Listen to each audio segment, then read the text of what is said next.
अस्सलामुअलैकुम, welcome to my channel Fariha Mirza academy. How are you student, कैसे हैं आप सब लोग। मैं आप लोगों को 10th क्लास की बायोलॉजी पढ़ा रही हूँ, चैप्टर नंबर 1 गैसियस एक्सचेंज।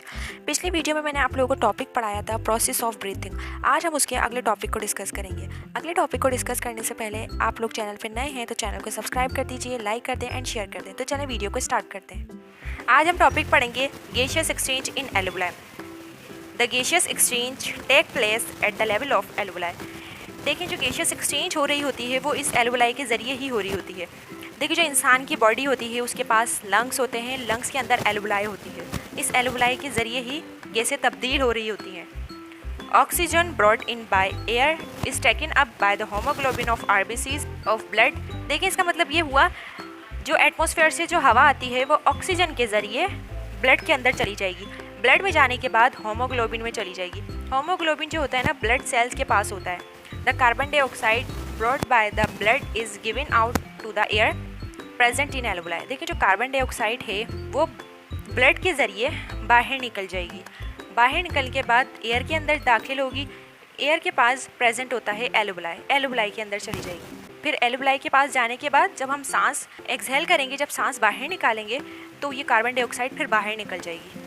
अब देखिए, जो ऑक्सीजन है ना, ये हवा में बहुत ज़्यादा थी और ब्लड में कम थी, तो ये हवा से ऑक्सीजन ब्लड के अंदर चली जाएगी। और इसी तरीके से ये जो कार्बन डाइऑक्साइड है ये ब्लड में बहुत ज़्यादा था और हवा में बहुत ज़्यादा कम था, तो ये कार्बन डाइऑक्साइड बाहर की तरफ निकल जाएगी। ठीक है। This gaseous exchange involve diffusion. देखिए, ये जो गैसेस है ना, ये ज़्यादा से कम की तरफ जा रही है। Which become possible at this level because both alveolus and blood capillaries are only one cells layered in thickness. अब देखिए, इसके अंदर जो लेवल होता है ये पॉसिबल लेवल होता है क्योंकि इसके अंदर दोनों होता है, एल्वुलस भी होता है और ब्लड कैपिलरीज होता है। इन एल्वुलस और ब्लड कैपिलरीज के पास ओनली वन सेल की लेयर होती है, ओनली वन सेल की लेयर होती है। अब जो इसके सेल होते हैं ना, इनकी जो लेयर होती है वो बहुत थिकनेस होती है, मतलब बिल्कुल भी मोटे नहीं होते, पतली लेयर होती है इनके सेल की। अब देखिए, यहाँ पर लिखा है composition of inspired and expired air. Component दिए गए हैं यहाँ पर।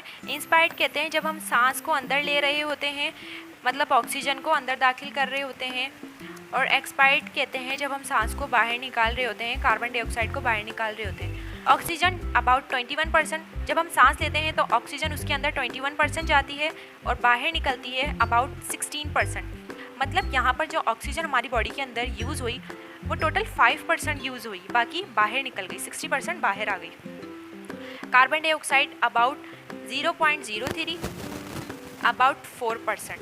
देखिए, जो कार्बन डाइऑक्साइड होती है वो जब हम सांस ले रहे होते हैं उसके दौरान 0.0% दाखिल होती है, और जब हम एक्सपायरेशन का प्रोसेस कर रहे होते हैं तो कार्बन डाइऑक्साइड टोटल 4% बाहर निकल जाती है।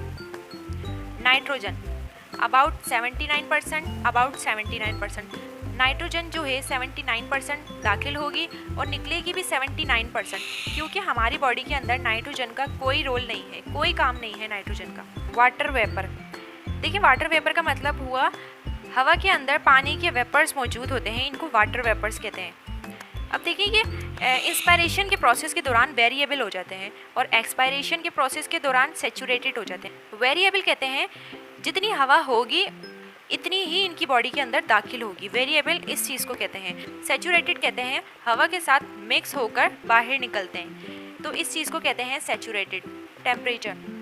इंस्पायरेशन के प्रोसेस में टेम्परेचर एटमॉस्फेरिक हो जाएगा। अभी जो एक्सपायरेशन के दौरान क्या होगा, इसका जो टेम्परेचर होगा वो 37 डिग्री सेल्सियस हो जाएगा, मतलब जो बॉडी का टेम्परेचर होगा बिल्कुल उतना ही टेम्परेचर इसका होकर बाहर निकल जाएगा। तो ठीक है स्टूडेंट्स, यहाँ तक टॉपिक हुआ हमारा कंप्लीट। आई होप आप लोगों को समझ आया होगा। अब हम नेक्स्ट वीडियो में मिलेंगे, जब तक के लिए अल्लाह हाफिज़। दुआओं में याद रखिएगा। जज़ाकल्लाह।